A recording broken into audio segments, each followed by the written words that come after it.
Welcome to the Washington Survival Guide.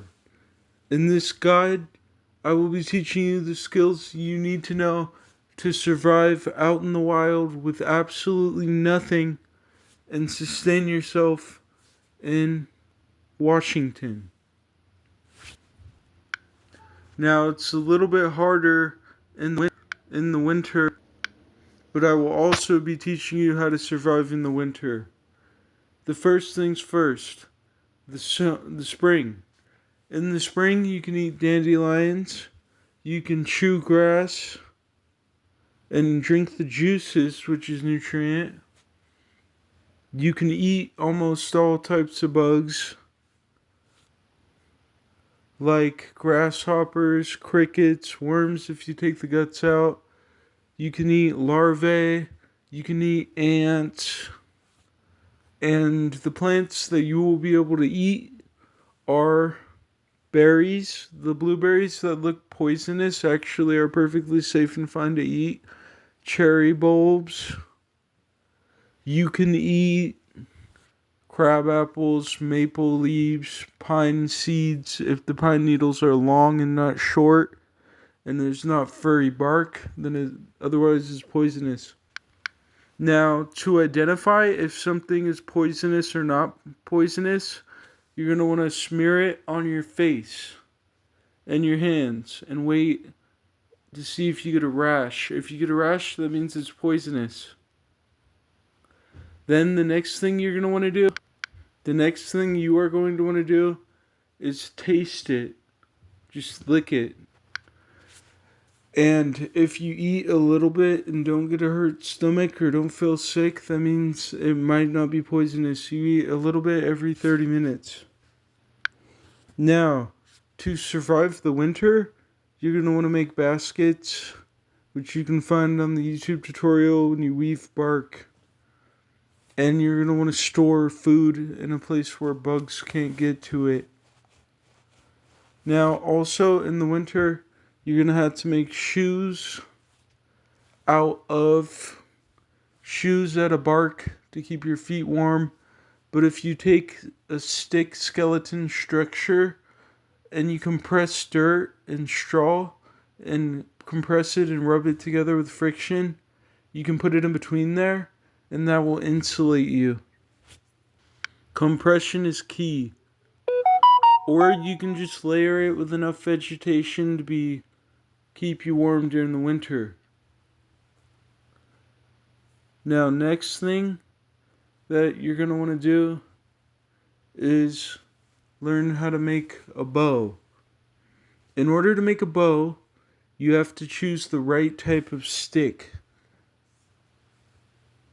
Once you choose the right type of stick, like a thick enough pine stick that's the right amount of thickness, the right amount of stretchiness, you dry it out. You take a piece of leather and cut it in a squiggly line to get a string.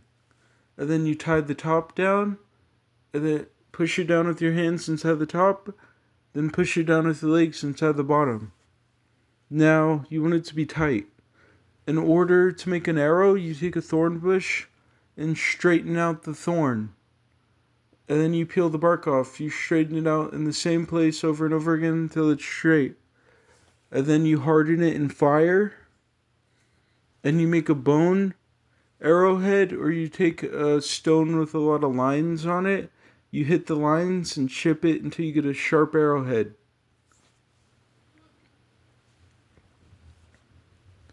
Now, if you want to tell time, you take your hands and you count up how many hands to the sun. And you can do the same thing with the moon. What this does is you could say, in a day, I get 8 fists. So that means 1, 2, 3, 4, 5, 6, 7, 8.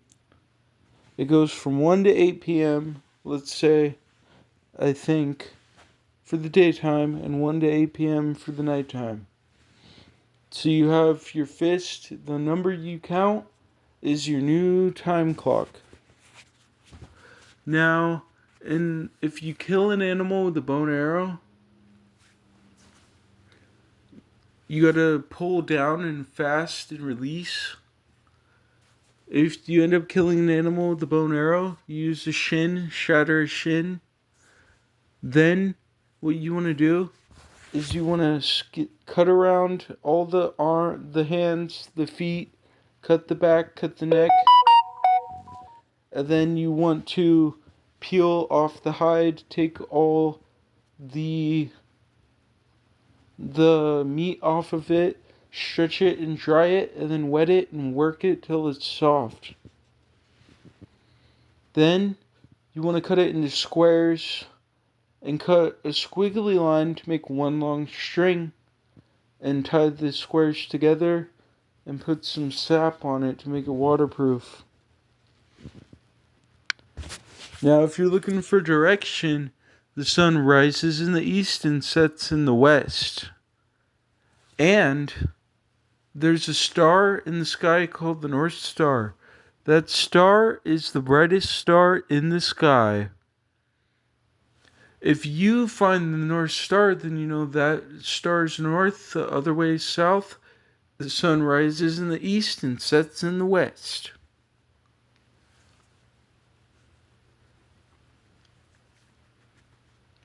Now, if you want to start a fire, you take a split log, you cut a wedge inside of it, like a little wedge.